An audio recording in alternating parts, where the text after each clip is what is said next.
Pessoal, meu nome é Alexandre Valença, eu sou acadêmico titular da Academia Brasileira de Medicina Militar, Academia Brasileira de Medicina e Reabilitação, Academia de Medicina do Rio de Janeiro e Academia Fluminense de Medicina.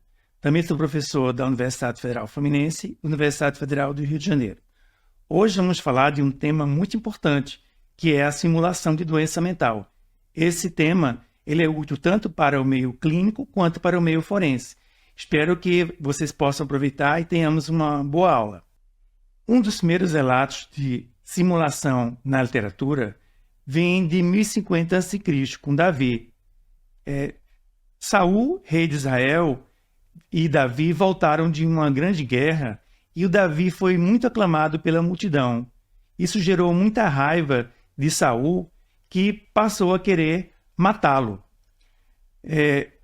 Davi tinha já matado o gigante Golias com uma pedrada e ele não podia voltar para a terra dos filisteus. Então ele teve que ir para o deserto se esconder de Saul para não ser assassinado. E, em virtude disso, ele viu que a única saída era fingir que está louco. Então tem essa passagem na Bíblia, por isso, na presença deles, ele fingiu estar louco. Enquanto esteve com eles, agiu como um louco, riscando as portas da cidade e deixando escorrer saliva pela barba. E está aí um relato aí de simulação. Galeno, que viveu entre os anos 131 e 201 depois de Cristo, ele escreveu esse tratado de doenças simuladas. Galeno era um médico grego que depois se mudou para Roma, onde ele foi médico do imperador Júlio César. Ele era também médico dos gladiadores e era um médico com a visão muito ampla da medicina. Ele entendia anatomia, fisiologia, semiologia, terapêutica, né? E ele já escreveu esse livro já falando sobre a simulação. Bom, qual é a definição da simulação? De acordo com a Organização Mundial de Saúde. Então, é a produção intencional ou invenção de sintomas ou incapacidades que podem ser tanto físicas como psicológicas, motivadas por estresse ou por incentivos externos. Vamos ver com mais detalhes isso daqui a pouco. Na CID-10, a gente tem lá a categoria Z76.5, ou seja, a simulação ela não está incluída na seção F, que são os transtornos mentais. Então pessoa fingindo ser doente, simulação consciente, simulador com motivação óbvia. A gente tem na seção F da psiquiatria, né, a F68.1, que é o transtorno factício, que seria a produção deliberada ou simulação de sintomas ou incapacidades físicas ou psicológicas. Nesse caso, o indivíduo deseja se passar pelo papel de doente, ele deseja receber atenção médica, que o médico o escute, o transtorno factício. O Manual Diagnóstico e Estatístico dos Transtornos Mentais, que é a classificação americana, faz essa definição de simulação. Então, a característica essencial da simulação é a produção intencional de sintomas físicos ou psicológicos que são ou falsos ou muito exagerados, motivados por incentivos externos, como, por exemplo, a pessoa deseja evitar o trabalho, evitar o serviço militar obrigatório, ganhar uma compensação financeira, escapar de um processo criminal. Ela está sendo acusada e ela tenta fingir que tem doença mental para não receber uma pena, né? Ou mesmo até receber medicamentos. Na simulação, a gente tem dois aspectos principais. O ganho secundário, ou seja, as vantagens práticas que um simulador alcança, né, ao tentar fingir sintomas, ao tentar convencer o entrevistador, o médico, que ele tem uma doença, tá? E há também um reforço ambiental, quer dizer, a pessoa é dispensada de uma tarefa árdua, ou de uma responsabilidade, ou de um treinamento militar, ou ela tem a perspectiva de ganho financeiro. Então, esse reforço ambiental também faz parte da simulação. Quando a gente fala de simulação, é importante a gente diferenciar o raciocínio clínico e o raciocínio pericial. Na verdade, a simulação ela é até mais comum na parte pericial, tá? Mas quais são as diferenças? No raciocínio clínico, eu vou me perguntar qual a doença desse indivíduo? Como eu posso ajudá-lo? Então, o raciocínio clínico ele se baseia na identificação e empatia. Eu me identifico com o paciente, tenho empatia e quero ajudá-lo. Essa pessoa tem um sofrimento subjetivo, é por isso que está ali procurando médico. O raciocínio clínico, ele objetiva uma conduta terapêutica. Tá? Eu vou dar tal medicamento, fazer tal encaminhamento, passar tal exame. Tá? Tudo isso dentro de um sigilo profissional. Eu não posso divulgar o que eu sei em virtude dessa relação. Né? Aqui não há conflito de interesses. Como médico, estou ali para ajudar essa pessoa. E a pessoa tem um sofrimento que pode ser atenuado por mim, que dispõe de conhecimentos. E aqui pode haver escolha do médico, né? O paciente escolhe o médico. Num raciocínio pericial, isso muda bastante, né? Então, no raciocínio pericial, eu sempre devo ter algum grau de suspeição.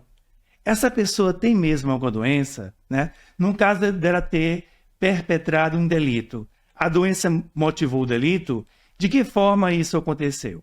Então, quais são as características do raciocínio pericial? Essa pessoa tem um problema com a justiça ou com a lei, ou ela está reivindicando um direito, né? É por isso que ela está ali na situação pericial. Aqui eu vou me basear na neutralidade técnico-pericial, ou seja, eu não estou ali nem para ajudar, nem para atrapalhar aquela pessoa. Eu estou ali para descrever aquela situação clínica, né, que eu estou vendo, tá? Aqui não há sigilo. O que eu observar, eu vou descrever no documento chamado laudo, que outras pessoas vão ter acesso, o juiz, o promotor, o advogado, o defensor, tá? E aqui eu sou um auxiliar da justiça, né? O meu laudo vai esclarecer ao juiz, à justiça, sobre esse fato, para essa autoridade judicial tomar uma decisão. Aqui há um conflito de interesses, né? O meu objetivo é descrever tecnicamente, sem envolvimento. O objetivo do paciente pode ser que eu diga que ele tem uma doença, porque isso vai, por exemplo, deixar que ele não cumpra uma pena, cumpra um tratamento, tá? E aqui também não há escolha. O perito vai fazer a perícia daquela pessoa que ela não escolheu o perito, né? Ela vai ser designada aleatoriamente para determinado perito. Bom, o Manual Diagnóstico e Estatístico, na 5ª edição, ela estabelece algumas características para o diagnóstico da simulação. Então, o contexto médico-legal da apresentação, a simulação é muito mais comum em meios forenses, né? Vai haver uma acentuada discrepância entre o sofrimento ou incapacidade apontados pelo paciente e os achados objetivos do médico, né? No exame físico, exame psíquico, tá? É muito comum também haver uma falta de cooperação diagnóstica, né? O paciente ele não vai colaborar com o exame, ele tem histórico também de pouca adesão ao tratamento, tá? E também, se houver presença de transtorno de personalidade antissocial, isso levaria a uma maior suspeita também de uma simulação. A prevalência de simulação, ela é muito mais comum em ambientes forenses, tá? Então, de acordo com esses autores aí, Rojas e colaboradores, ela é em torno de 15,7% em ambientes forenses e 7,4% em ambientes não forenses, ou seja, em ambientes clínicos. Então, ela é o dobro em ambientes forenses. E quais são as razões da simulação? Por que a pessoa simula, né? Então, criminosos tentando evitar punições, né? A pessoa vai lá na perícia criminal e tenta se passar por doente mental para não receber uma punição penal, né? Tentativa de evitar convocação para o serviço militar, busca de ganhos, compensações, benefícios. Podemos ver isso, por exemplo, em perícias do INSS, tá? Busca de acesso a drogas psicotrópicas ou transferência para hospitais psiquiátricos, tá? Onde a pessoa vai ter mais conforto, ela vai receber atenção do médico, da enfermagem, vai ter 6 refeições por dia, tá? Então, ela pode desejar a internação psiquiátrica do que ficar presa, por exemplo. Em relação à perícia criminal, a gente tem no Código de Processo Penal de 1984 o artigo 26, que diz que é isento de pena o agente que, por doença mental ou desenvolvimento mental incompleto ou retardado, era ao tempo da ação ou omissão inteiramente incapaz de entender o caráter ilícito desse fato ou de determinar-se de acordo com esse entendimento. Então, vejam que se a pessoa for enquadrada aqui, ela seria inimputável, né? Se ela tiver uma doença mental, como esquizofrenia, demência, transtorno bipolar, ou tiver uma deficiência mental, um retardo mental grave, que a tornar inteiramente incapaz de entender o caráter ilícito desse fato ou de determinar, ou seja, de ser capaz entre escolher entre praticar e não praticar, ela seria inimputável, tá? Então, o critério de imputabilidade penal, ele é biopsicológico. Então, deve haver um componente biológico, que é a presença de um transtorno psiquiátrico, por exemplo, esquizofrenia, demência, transtorno bipolar, um componente psicológico, que é o entendimento e a determinação, quer dizer, a doença mental contribuindo para a pessoa não ter entendimento e determinação em relação àquele fato, havendo também um componente de nexo de causalidade, ou seja, a doença motivou o delito, e um nexo cronológico. À época dos fatos, a pessoa tinha essa doença mental. Então, se preencher tudo isso, a pessoa está preenchendo o critério biopsicológico de inimputabilidade penal. Então, na avaliação da responsabilidade penal, nós temos 3 possibilidades. Responsabilidade total, que o indivíduo adulto são, responsabilidade nula, no caso do doente mental infrator, e responsabilidade parcial é o semi-imputável, né? Aquela pessoa que tem uma perturbação da saúde mental que diminua, que afete o seu entendimento e determinação. Por exemplo, transtornos de personalidade, os transtornos do controle de impulsos, algumas parafilias, podem diminuir a imputabilidade penal dessa pessoa. E tudo isso vai ter que ser avaliado em perícia. Bom, quais são os quadros mais simulados em psiquiatria forense? A psicose, né? O indivíduo querer se passar por um doente psicótico, né?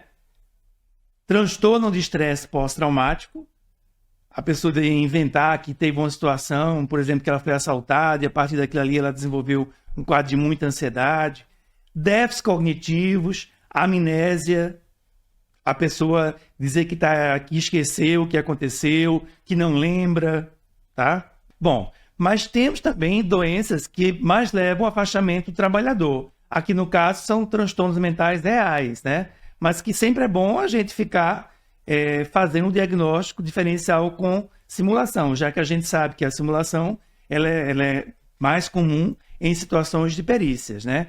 Mas as doenças que mais levam ao afastamento do trabalhador são essas aí: a depressão, a esquizofrenia, o transtorno bipolar, dependência de álcool, o transtorno obsessivo-compulsivo, onde a pessoa tem obsessões e compulsões, né? São transtornos mentais mais importantes, tá?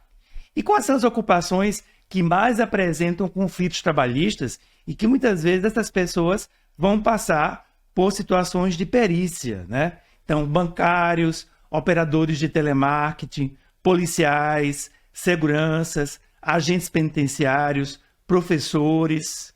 Existem outros conceitos em simulação, além da própria simulação. Um deles é a pré-simulação, que seria, por exemplo, o indivíduo ele planeja cometer um crime daqui a 6 meses e ele desde já começa a se passar por doente mental para convencer a vizinhança dele de que ele é doente mental, para lá na frente, quando ele cometer o crime, as pessoas o dizerem que ele tem doença mental. Tá? Isso é a pré-simulação. Supersimulação. A pessoa tem uma determinada doença, só que ela aumenta os sintomas. Por exemplo, um paciente epiléptico que falseia crises convulsivas, ele recupera da crise convulsiva e entra numa crise convulsiva falsa, né? Mas ele tem mesmo a epilepsia, então isso seria supersimulação. Metasimulação acontece muito em quadros depressivos, em quadros fóbicos, tá? Então, por exemplo, a pessoa tem um quadro inicial de depressão, ela está sem condições de trabalhar, o perito atesta isso, ela é afastada do trabalho. Ela melhora, entretanto, vai na perícia e continua dizendo que não melhorou, para continuar de licença. Então, isso é a metasimulação. E temos também a dissimulação, que é o oposto da simulação, né? Então, aqui a pessoa tem a doença ou problema e ela não quer que o entrevistador saiba disso. Então, por exemplo, em exames admissionais, a pessoa pode ter uma doença e ela nega qualquer tipo de doença porque ela quer ser aprovada. Ou um paciente psicótico que quer ter alta da internação psiquiátrica e ele fala que não está ouvindo mais vozes, quando na verdade ele está. Então ele está dissimulando, ele está escondendo sintomas. Esses autores aí identificaram sintomas mais comuns entre simuladores, tá? Então, um comportamento exagerado, a simulação é um comportamento exagerado, teatral, tá? A adoção de sintomas induzidos, o entrevistador pode fazer perguntas absurdas e a pessoa vai confirmar aquilo. Ah, você vê um dragão voando? Ah, eu vejo sim, né? Às vezes até sintomas absurdos. Falta de coerência entre os sintomas, quer dizer, não há uma linearidade, uma sequência lógica, como acontece na doença verdadeira, né? Verbalização de ideação suicida, a pessoa pode verbalizar isso para manipular o entrevistador. Depressão e alucinações visuais.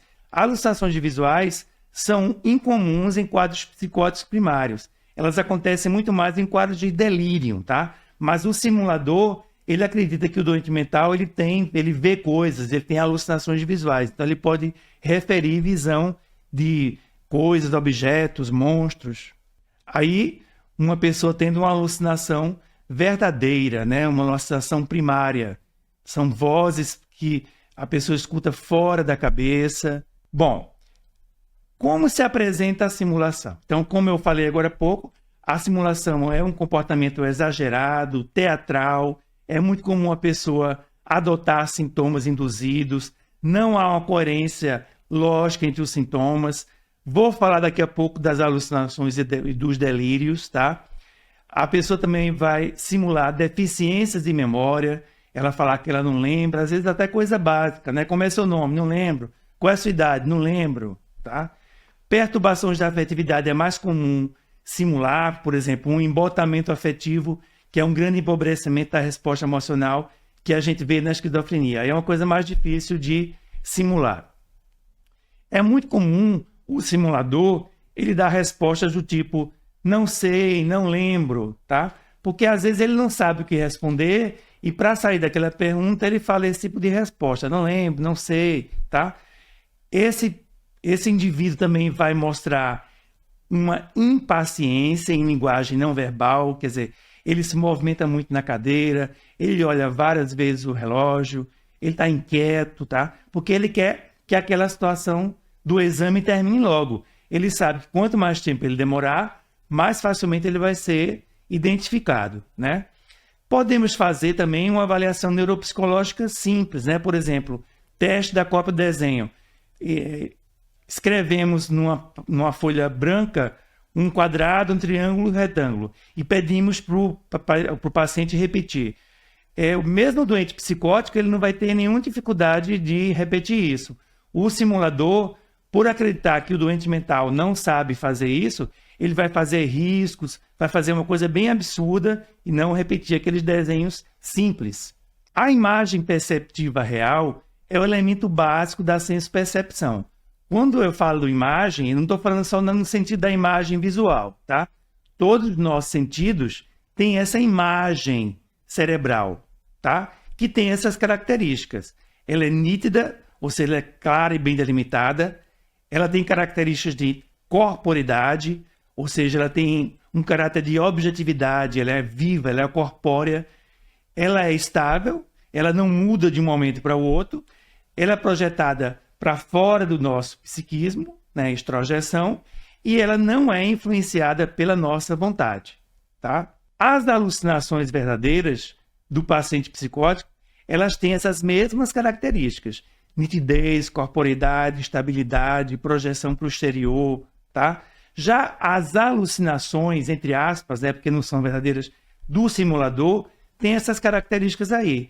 Elas são contínuas, ao invés de intermitentes. A pessoa relata que ouve a voz o tempo inteiro, ao contrário do paciente psicótico, que a voz vai e volta depois, não fica o tempo inteiro. Essas alucinações, elas são vagas ou inaudíveis, né? É uma voz dentro da cabeça, me chama pelo meu nome no portão, tá? Ela não está associada a delírios, ao contrário da alucinação verdadeira, que está associada a delírios. Elas são expressas de forma artificial, tá? não há estratégias para diminuí-las. O paciente psicótico ele pode ligar o rádio, colocar o algodão no ouvido, tentar se distrair com alguma coisa, tá? Já o simulador, ele vai dizer que não adota nenhuma estratégia para diminuir essas vozes, tá? E também o simulador, ele vai dizer que ele obedece cegamente às alucinações imperativas, às alucinações que dão ordens. Já o paciente psicótico verdadeiro, ele vai resistir a essas alucinações imperativas. Ele vai tentar não fazer o que as vozes mandam. Bom, e aí, o que é um delírio em psicopatologia, né? Então, o delírio é um juízo falseado patologicamente.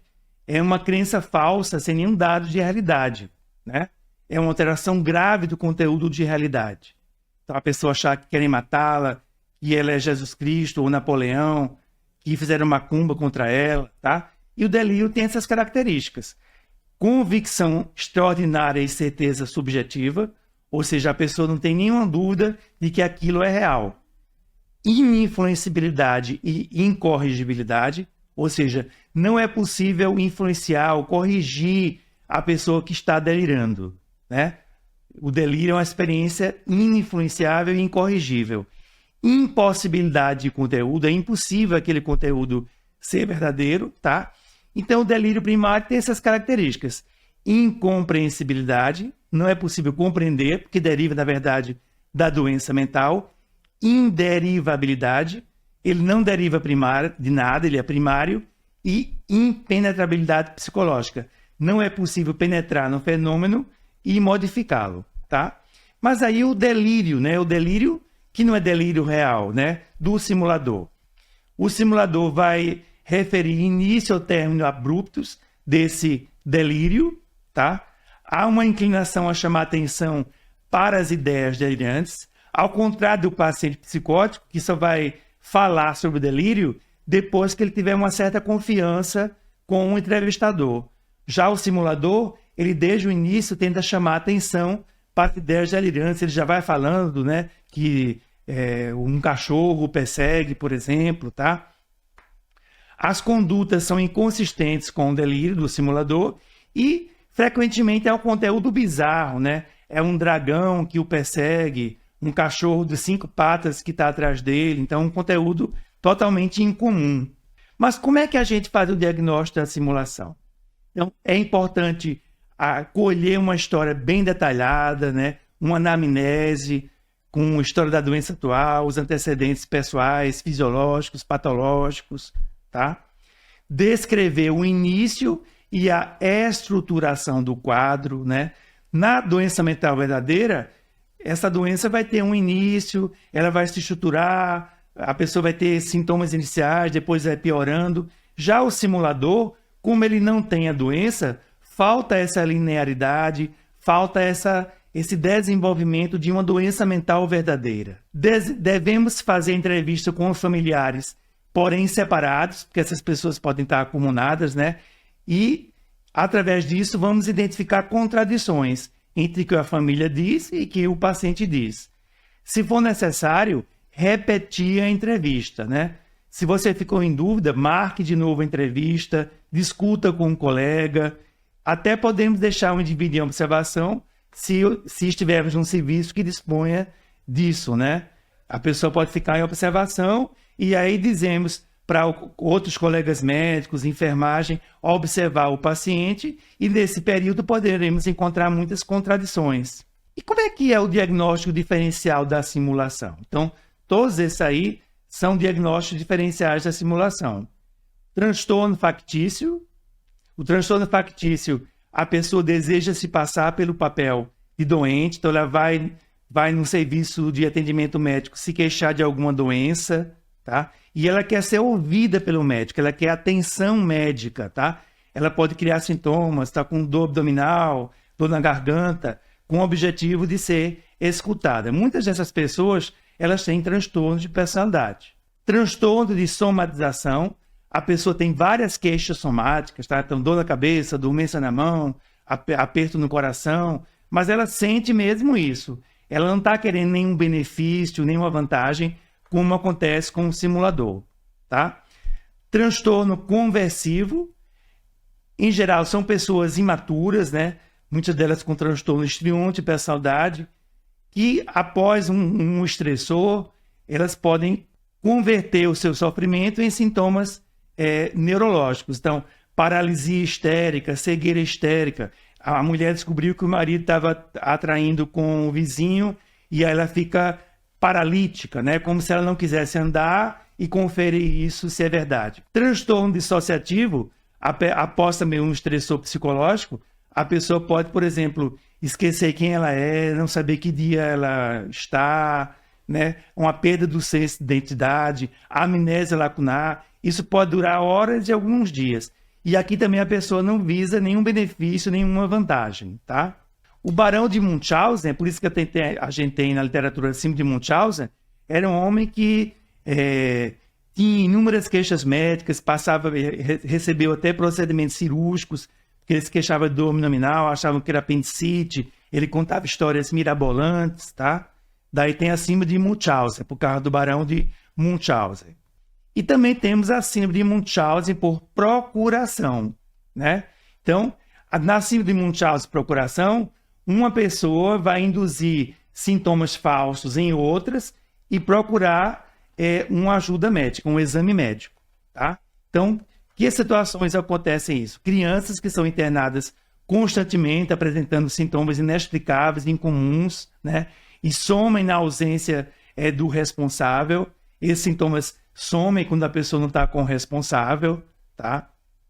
Por exemplo, a mãe dá óleo para a criança, ela tem diarreia, e aí a criança é levada pela mãe para um serviço de emergência pediátrica com queixa de diarreia. Mas essa diarreia foi provocada pela mãe, tá? As manifestações clínicas não condizentes com os resultados dos exames da criança, tá? Você solicita exames e não bate a história com o que a criança tem realmente e o que a mãe está dizendo, tá? Esses sintomas se exacerbam, pioram em casa, né? Melhorando quando a criança se encontra sob cuidados médicos, tá? E pode ser encontrado substâncias químicas ou na urina ou no sangue da criança. Essas pessoas que fazem isso também são, em geral, pessoas que têm transtornos de personalidade, tá? Na vida real, a gente tem esse pai, que é a Didi Blanchett e a Gypsy Rose Blanchett, tá? A Didi Blanchett era a mãe da Gypsy Rose. A Gypsy Rose era uma criança normal. No entanto, desde que ela era criança, a mãe passou a dizer na vizinhança que ela tinha uma doença grave, uma doença hematológica, que ela não andava, tinha problemas de locomoção, problemas neurológicos, fazia a menina ficar numa cadeira de rodas, e através disso ela conseguiu ajudas da vizinhança, ajudas governamentais, tá? E era um caso típico de transtorno factício por simulação. E aí tem até esse filme, quem quiser saber bem o que é transtorno factício por procuração, pode ver esse filme que é Fuja, que é disponível na Netflix. É um filme bem interessante que relata, na verdade, essa história aqui que a gente viu agora há pouco. Bom, mas qual é o diagnóstico inicial da simulação, transtorno dissociativo e transtorno conversivo, tá? Em relação à produção de sintomas e à motivação.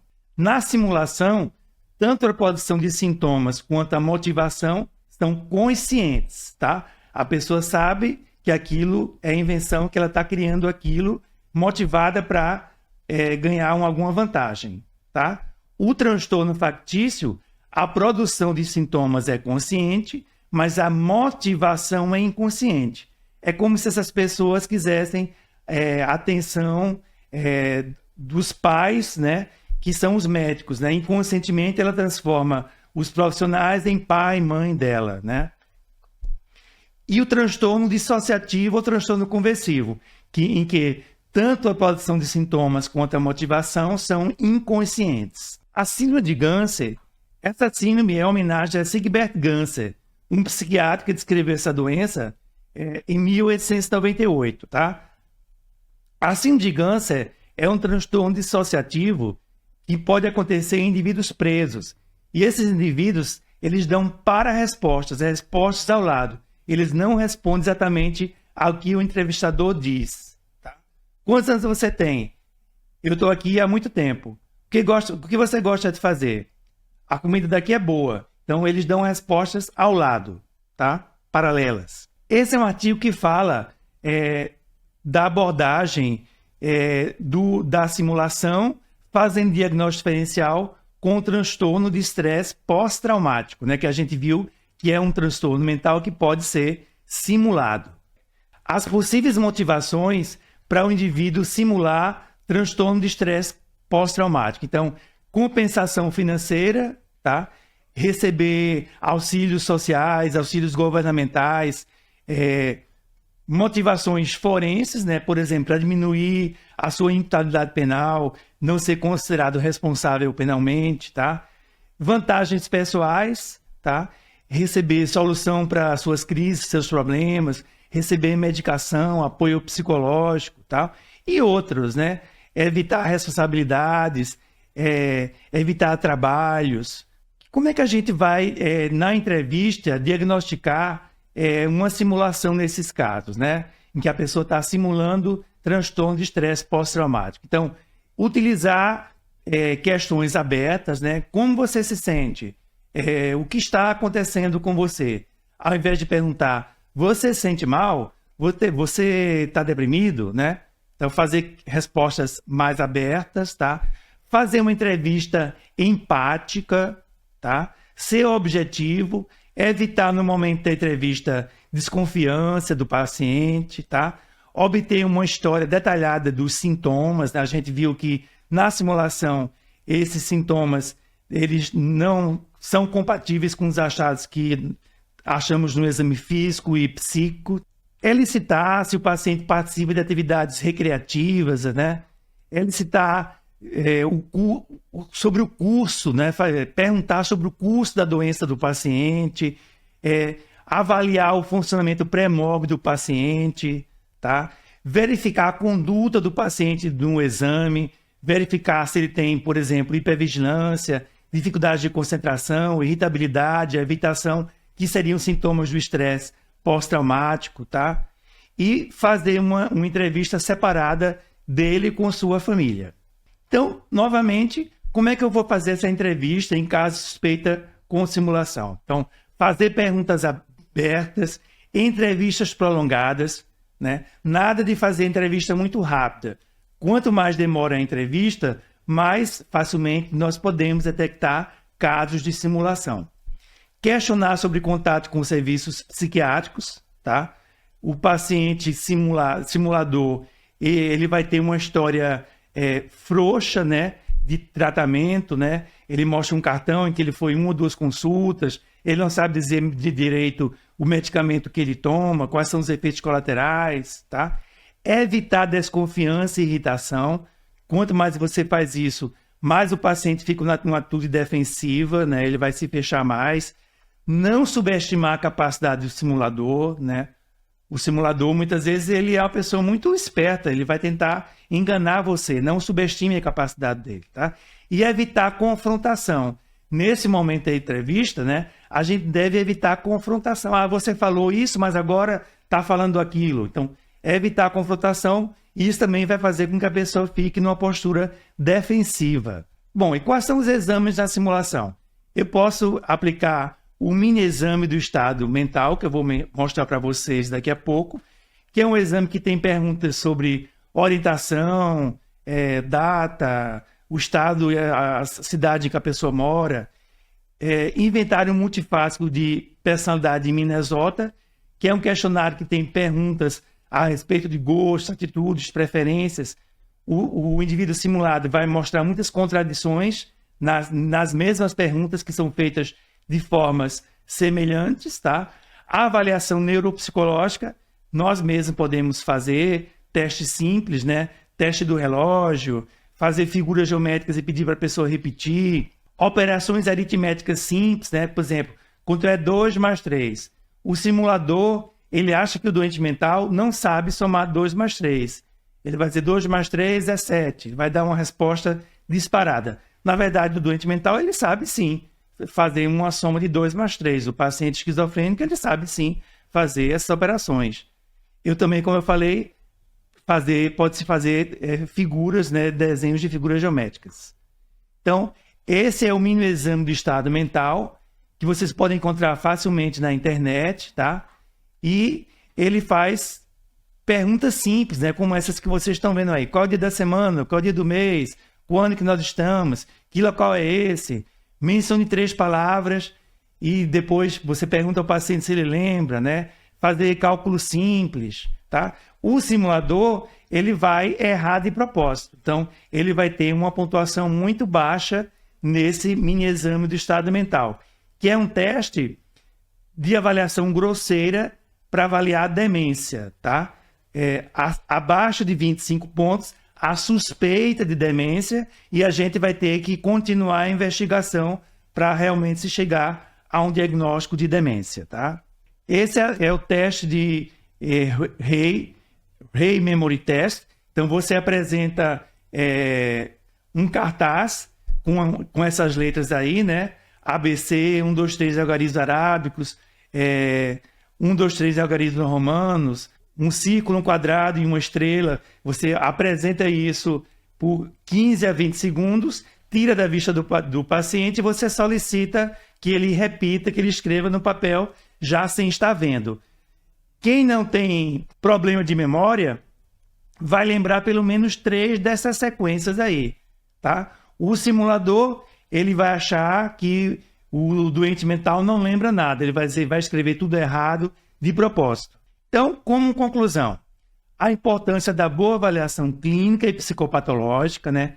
O exame clínico, o exame psicopatológico dessa pessoa, verificação de comorbidade, se a pessoa tem comorbidade com outras doenças, tá? A avaliação detalhada dos motivos da perícia e os informes do processo, né? É importante, quando nós fazemos uma perícia, nós lermos atentamente o processo criminal. O processo criminal vai nos dar muitos detalhes a respeito daquele caso, né? E a importância de um laudo bem fundamentado. Um laudo bem fundamentado vai convencer o juiz que eu estou falando a verdade do ponto de vista técnico, tá? E, por último, a importância da boa investigação semiológica, justamente para a gente poder diferenciar com boa técnica, com imparcialidade, o paciente que tem um problema orgânico real, uma doença mental verdadeira, daquele que está simulando com o objetivo de ter uma compensação ou um ganho secundário. Eu quero agradecer a oportunidade de estar aqui ministrando essa aula ao contra-almirante Carlos Edson. Espero que todos possam aproveitar a aula. Muito obrigado e um abraço a todos.